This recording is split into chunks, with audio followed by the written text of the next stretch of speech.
sources close to the president's family vari kutiudza right now kuti pane a pattern iri kutanga kumeka sense, iri kutaridza kuti hama dzaMnangagwa hobo dziri kubuda munyika zvaizvezvizvi, vari kuenda kumaholidays.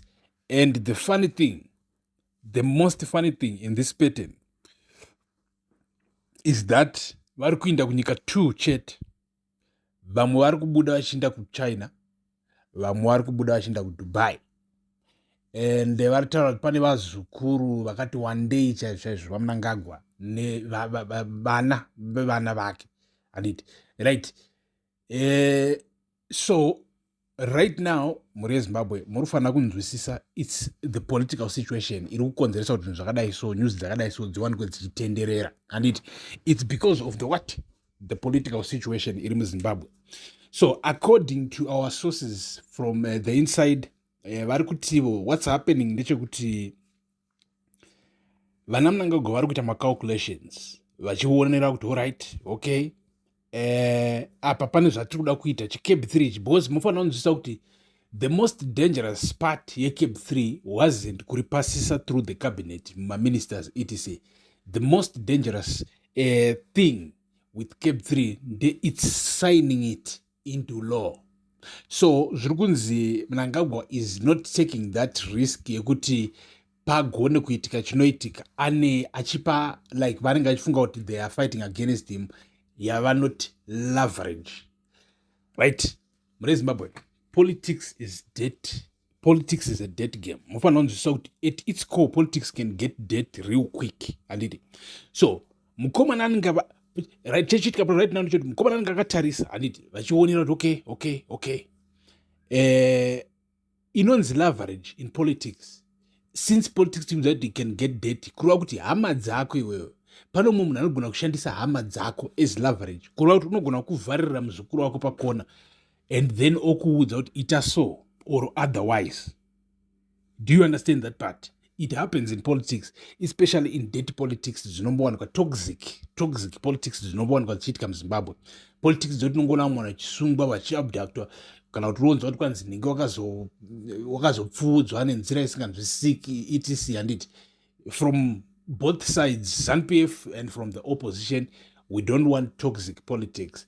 We want peaceful politics. We want politics dzema-negotiations. Right. So regai taura chidai so zviri kunzi haazi Mnangagwa chete handiti ari kubudisa vanhu munyika. Zviri kunzi pane imwe also family yaTino Tungwarara, pane also family yaTagwirei. As a matter of fact toda kuti tipinde panyaya. Zviri kunzi Tagwirei waitopusha mwana wake mufana waya akachata ndirini 2-3 days ago akachata, waitomupusha kutoti mufana iwo shitongopedza kuchata wobuda munyika. So vanhu vanogona kuudza kuti aiwa munhu ari kungozvindirawo kuhani munhu handiti ima kuti ari kubuda munyika achitiza. Aiwa isusu muri yeZimbabwe techikutaura zvatiri tanzwa handiti anonzi mapolitical circles.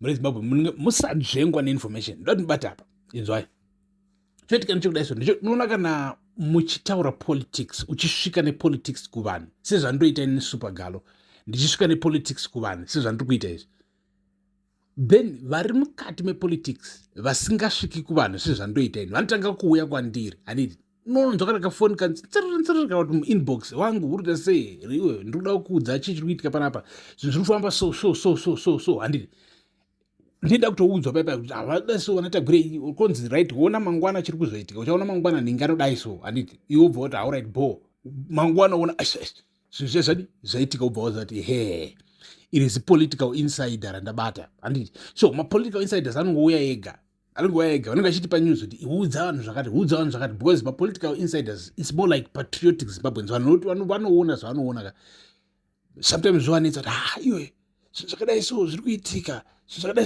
handiti kana aona izvozvo ubva vati maya the solution apa ndeyekuti tizivise vanhuvo at least vakaziva zviri kuitika. So vari kutoudza kuti mapatterns ari kuitika nditi vanhu vanodi vari kubuda. Hama dzaMnangagwa, Auxilia is in the forefront arikutaridza kuti she is the one organizing it achimeka sure kuti vabuda and then kana pachiitika zvoitika vasimo, kana pakashayikwawo zvoitika vanongozodzoka munyika animaiziva. So muri yeZimbabwe tiripo pamumuzinda wevanhu Stay tuned.